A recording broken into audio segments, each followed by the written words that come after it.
আসলে আমরা ভাগ্যবান, আজকে আমাদের প্রিয় রাসূল সাল্লাল্লাহু আলাইহি সাল্লাম যেখানে বসেছিলেন দান মোবারক শহীদ হওয়ার পর আমরা আল্লাহর কাছে মাফ চাই, আল্লাহ যেন এই উসিলা আমাদেরকে ক্ষমা করে দেয়।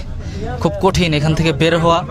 আলহামদুলিল্লাহ উহুদ পাহাড়ে আগেও এসেছিলাম, কিন্তু এভাবে ঘুরে দেখিনি। আর রাসূল সাল্লাল্লাহু আলাইহি সাল্লাম যেখানে মাকাদে রাসূল, যেখানে রাসূল সাল্লাল্লাহু আলাইহি সাল্লামের দান মোবারক শহীদ হয়েছিলেন, এরপর যখন এখানে বসেছিলেন মানে আবেগে আপ্লুত হওয়ার মতো জায়গা। এবং এখানে আসার পর থেকেই মনটা অনেক খারাপ এটা ভেবে। আর আরেকটা ব্যাপার ভেবে খুশিও লাগছে যে আমরা আসলে জন্মের পর থেকেই যেই কথাগুলো বা যেই রাসূল সাল্লাল্লাহু আলাইহি সাল্লামের যেই বিষয়গুলো শুনে আসছিলাম, গল্পের মধ্যে পড়েছি, ঘটনা পড়েছি, রাসূলের হাদিস পড়েছি, সেখানে কিন্তু আমরা সশরীরে আসতে পেরেছি। এটা আসলে সৌভাগ্যের ব্যাপার এবং আমরা সেখানেই আজকে আছি যেখানে রাসূল সাল্লাল্লাহু আলাইহি সাল্লাম বসেছিলেন।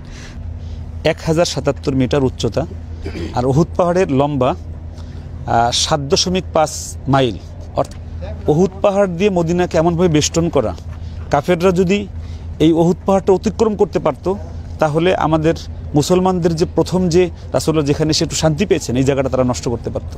এজন্য তারা এখানে একদম পাদদেশেই আমরা একটু সেই জায়গাটা একটু যাই। আমরা এখানে আরও হাজী সাহেবরা দেখতে যাচ্ছে, তীর জায়গাটা এসে অনেকে নাম লিখে রেখে গেছে, তাদের হয়তো তারা মনে করছে যে নাম লিখে গেলে তাদের নামটা পরবর্তীতে পড়বে। আমি আজকে ফার্স্ট আসছি আপনার সাথে। আলহামদুলিল্লাহ। আমি কিন্তু এই তৃতীয়বার মদিনায়, আমরা তৃতীয়বার এসে এখানে আসতে পেরেছি। আর 22 বছর আমাদের আরেক ভাই 10 বছর, সেও বললো যে আমি প্রথম এসেছি। তবে আপনার কেমন লাগছে এখানে এসে? আজকে আপনার রসুল্লাহ আপনার সাথে আসাতে আজকে 22 বছর পরে এই জায়গাটা আমি চিনতে পারি, আমার থেকে অনেক ভালো লাগতেছে। আলহামদুলিল্লাহ, সবাই আসবেন এই জায়গাটা। ভাই আপনার কেমন লাগছে? আলহামদুলিল্লাহ, আপনার রসুল্লাহ আজকে আমরা আলহামদুলিল্লাহ এই জায়গাটা দেখতে পেরেছি। আমরা সিরিয়ালে আছি।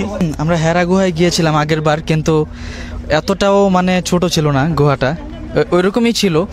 কিন্তু আজকে আমরা যেখানে রাসূল সাল্লাল্লাহু আলাইহি সাল্লামের দান মোবারক শহীদ হয়েছিলেন উহুদ পাহাড়ের সেই ভিতরে আমরা যাচ্ছি। অনেক অনেক কষ্টের ব্যাপার, কিন্তু শারীরিকভাবে কষ্ট হলেও মানসিকভাবে কিন্তু আমরা এখন আমি আমার চোখকে শীতল করেছি। রাসূলুল্লাহ যেখানে বসেছিলেন যেই জায়গাটা একদম সেই জায়গাটা আজকে আসতে পেরেছি, আপনাদেরকে দেখাতে পেরেছি।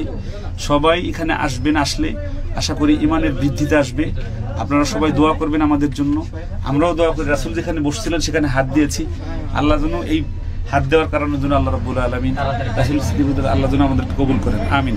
আসলে আমরা ভাগ্যবান, আজকে আমাদের প্রিয় রাসূল সাল্লাল্লাহু আলাইহি সাল্লাম যেখানে বসেছিলেন দান মোবারক শহীদ হওয়ার পর আমরা আল্লাহর কাছে মাফ চাই, আল্লাহ যেন এই উসিলা আমাদেরকে ক্ষমা করে দেয়।